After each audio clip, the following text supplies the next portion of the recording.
윤석열이 거짓말로 세운 탑에 금이 가기 시작했습니다. 그동안 국힘에서 민주당이 증인들을 회유한 것 아니냐고 얼토당토 않는 주장을 했었는데요. 그런데 오히려 구속 수감된 내란 공범들 사이에서 회유로 의심되는 모종의 움직임이 있었다는 의혹이 터졌습니다. 애초에 윤석열이 언제까지고 군인들이 본인 마음대로 움직여줄 것이라고 생각한 것 자체가 멍청한 것 아니겠습니까? 이런 상황에 헌재 재판관의 날카로운 질문에 증인들의 말실수가 터지면서 윤석열과 내란 공범들이 타고 있는 배가 완전히 좌초되기 직전입니다. 윤석열과 내란 공범들의 최후가 가까이 다가왔습니다. 오늘도 구독, 좋아요와 함께 정치사수 시작해보겠습니다.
증인, 네, 저 문건 증인이 작성했다고 했죠. 맞습니다. 거기 사망을 보면, 네. 사망이 아니라 제일 아래쪽을 보면 국가 비상 입법기구 관련 예산을 편성할 것이라는 내용이 있습니다. 네. 저 내용이 왜 필요했습니까? 예, 요것은 아까 잠깐 제가 언급을 하긴 했는데 요걸 작성하기 전에 대통령께서 평소에 하신 말씀이 떠올랐습니다. 그게 뭐냐면 다시 한번 말씀드리면 정부 여당에서 민생 관련한 입법 법안 그리고 경제 살리기 관련 법안 이런 것들을 비롯해 가지고 한 100여 건이 거대 야당에 막혀 가지고 이게 정지가 돼 있는 상태다. 이것만이라도 제대로 좀 작동이 되면 국민들의 삶이 훨씬 더 좀 나아질 텐데 이거라도 어떻게 좀 했으면 좋겠다는 생각을 많이 말씀하셨습니다. 그러면서 나중에 기회가 되면 이런 부분들을 좀 할 수 있는 방안을 강구해 봤으면 좋겠다. 이런 말씀을 제가 몇 번 들었습니다. 그래서 그게 떠올라서 이번 기회에 그러면 이런 어떤 기재부에다가 이런 이 긴급 재정 입법권을 해서 이 입법권을 수행할 수 있는 그런 이 조직을 만들어 갖고 그걸 이제 가지고 이런 어떤 해소하지 못한 그런 여러 가지 막혀 있는 부분을 좀 해소하자. 그런 생각에서 이렇게 지금 정리하고 알겠습니다. 그런데 그 가운데 거를 보면요. 저 문건의 가운데 거를 보면 국회 관련 각종 보조금, 지원금, 각종 임금 등 현재 운용 중인 자금 포함 완전 차단할 것 이리 돼 있거든요. 네. 그런데 지금 증인이 말씀하시는 그런 입법을 하려면 결국 국회가 해야 되는데 입법은 국회가 하는 거니까 그런데 가운데 거는 왜 쓰셨어요? 저거는 국회를 정지시키겠다는 아닙니다. 뜻인데. 이 국회 관련된 사항이 아니고 국회를 통해서 지원되는 단체가 있습니다. 그런 단체의 보조금, 지원금 이런 것들을 차단하라는 그런 뜻이죠. 예. 네.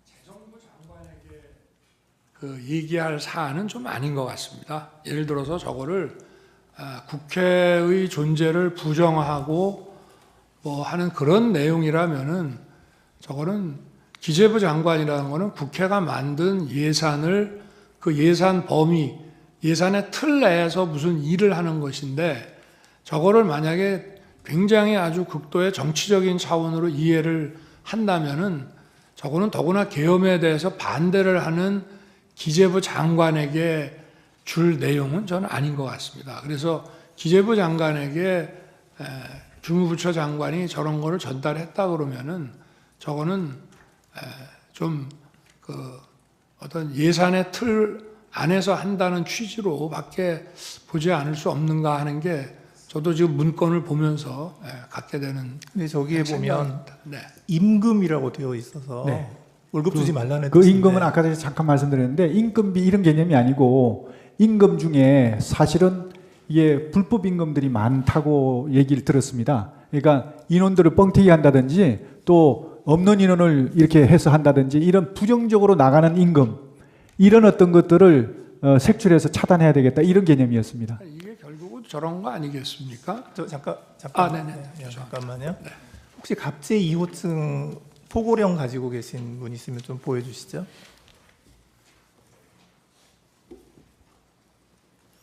그 1항 좀 보여주시겠어요? 1항 쪽. 저 1항을 좀 확대 좀 해서. 예. 근데 제가 1.5. 그 1항을 보면 예. 국회와 지방의회 정당의 활동, 일체의 정치 활동을 금한다 이렇게 돼 있거든요. 예. 그래서 저 기획재정부 장관에게 준 그 갑제 29호증의 24의 기재 내용하고 이 포고령의 그 제1항의 1항을 이렇게 종합해서 보면 결국은 가장 주된 목표가 그 입법기구인 국회의 기능을 정지시키겠다 하는 그런 의도가 있는 것으로 보이거든요. 저는 솔직히 그렇게까지 하진 않았습니다. 이건 제가 아까 말씀드렸지만 국회의 기본적인 입법 활동은 당연히 존중돼야 되고 보장돼야 된다고 저는 생각하고 있습니다. 그렇기 때문에 다만 정치 활동은 이거는 여러 가지 그 정치 활동을 빙자해서 국가 체계를 문란하게 할 수 있으니까 이런 활동은 좀 어떻게 제한시킬 필요가 있다. 이런 판단에서 정리한 것이지 어떤 입법 활동까지 맡겠다 이런 것은 아니었다. 저는 그렇게 말씀드릴 수 있습니다. 예, 그리고 그 아까 주신문에서 말씀하실 때 증인께서 국회에 병력을 투입시킨 이유가 국회 봉쇄나 침투가 아닌 국회 질서 유지였고 따라서 처음부터 국회를 봉쇄할 아무런 계획도 없었다. 이렇게 말씀하셨어요. 네. 그렇게 말씀하신 거 맞죠? 네. 그런데 실제로 보면 국회의장께서도 그 출입구로 못 들어가서 담을 넘어서 들어갔고, 그리고 일부 국회의원들께서는 그 차단한 병력들이 그 진출로를 열어주지 않아서 국회에 못 들어간 그런 경우도 있었거든요. 그래서 증인께서 말씀하시는 거하고 달리 실제로는 국회 봉쇄가 목표가 아니었나 하는 그러한 정황들이 많이 보이는데 그 점은 어떻게 생각하십니까? 네, 재판관님 말씀 존중합니다. 그런데 저는 생각이 좀 다른 게 말씀하신 대로 제가 만약에 봉쇄를 했다 그러면 국회의장님이 담을 넘어가서는 안 됩니다. 담을 넘어갈 수 없어야 맞는 겁니다.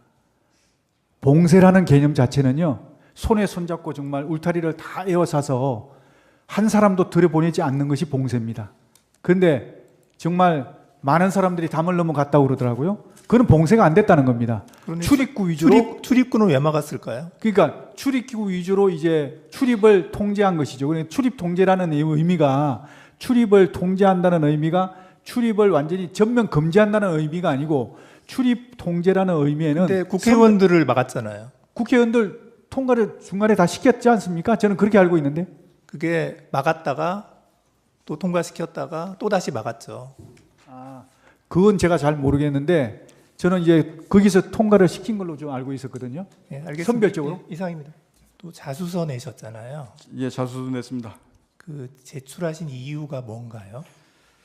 제가 자수서를 제출한 이유는 첫 번째 계기는 12월 5일 날 김용인 전 장관이 저한테 이 비화폰의 이거는 녹화가 되고 이제 녹음이 안 되니까 당당하게 가라라고 얘기를 5일날 저녁에 저한테 얘기를 했습니다. 그러고 나서 전반적으로 이제 나온 것들이 얘야 707이나 얘야 여단장 지휘관들이 모든 상황이 다 처벌받는 소리가 저한테 막 계속 들어왔습니다.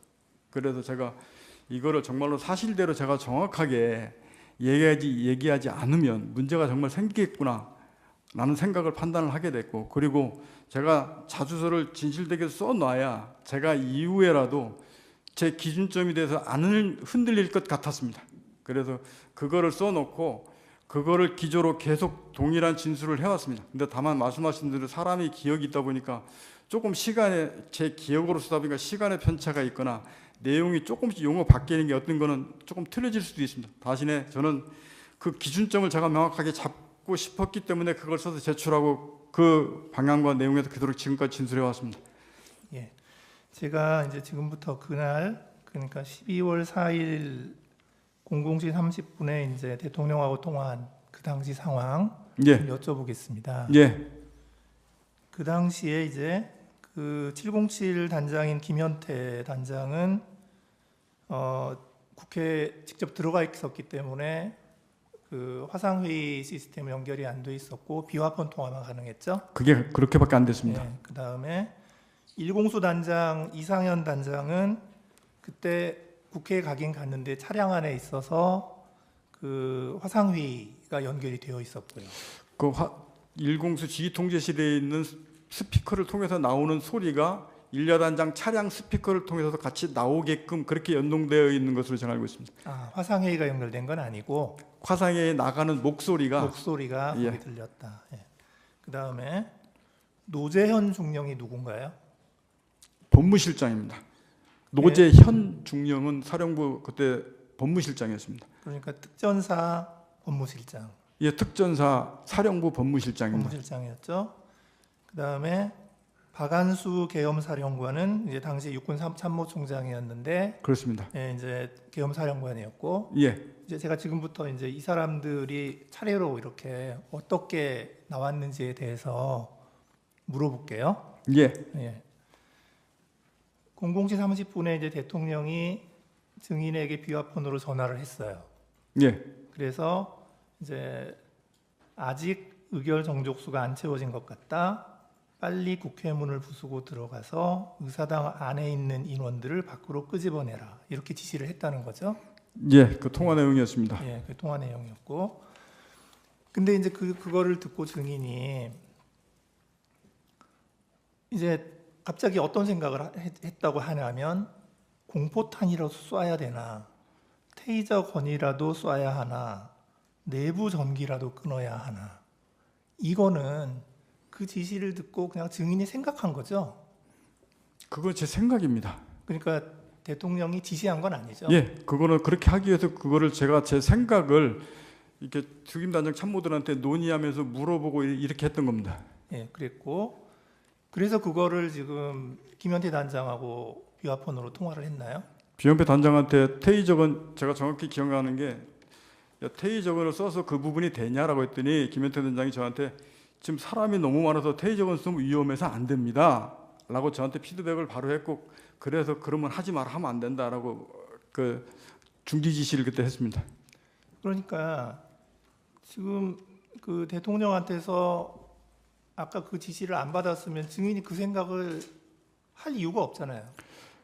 거기서부터 대부분 출발해서 저걸 어떻게 뚫고 들어가야 되나, 해야 되나, 저 행위를 들어가야 되나 아니면 다른 방법이 있나, 이런 고민들이 머릿속에서 막 돌아가다 보니까 이제 그런 논의도 해보고 그게 가능하냐고 물어보기도 하고 이랬었던 것 같습니다. 그러니까 제가 여쭤보는 거는 증인이 지금 갑자기 공포탄 써야 되나, 테이저건 쏴야 되나, 전기 끊어야 되나 이 생각을 했다는 건데 예, 그냥 아무것도 없는 상황에서 갑자기 증인이 그 생각을 한 건 아니잖아요. 예, 그러니까 뭔가 무슨 지시를 받았기 때문에 그거 하려면 이걸 해야 되나 하고 생각했다는 거죠. 예, 그 다음에 이제 그 00시 35분에 이제 김용현 장관이 비화폰으로 증인한테 전화를 했다는 거죠. 예, 예. 그래서 그때 그때 워딩은 또 어땠는지 이게 말이 자꾸 바뀌어서 지금 검찰 조서에는 국회의사당 문 빨리 열고 안으로 들어가서 안에 있는 사람들을 빨리 데리고 나와라 이렇게 지시했다고 돼 그게 있는데 이제 김용인 전 장관 어딩은 제가 그래서 자수서에서도 지금도 거기다 가로 열고 뭐였냐면 정확한 워딩이 기억이 나지 않는데 장관은 대통령까지 제가 2번밖에 통화했기 때문에 워딩을 기억하고 있는데 김용인 장관은 제가 10여 차례 이상 계속 통화하면서 받았기 때문에 정확한 워딩은 김용인 장관이 기억나지 않는데 이런 의미로 썼다라고 제가 얘기했고 그렇게 얘기했습니다. 그래서 제가 김용인 장관이 어떻게 말했다고 딱 집어서 얘기를 지금까지 그렇게 못했습니다. 아 그렇군요. 그래서 이제 그 김용현 장관의 지시를 받고 나서도 또 이제 김현태 단장하고 또 통화를 했죠. 김현태 단장하고는 그 뒤로 통화 10여 차례를 계속 통화했기 예, 때문에 계속 통화했고 예. 그 다음에 그 현장에 나가 있던 그 일여단장 이상현 단장하고도 또 통화를 한 거죠. 예. 예.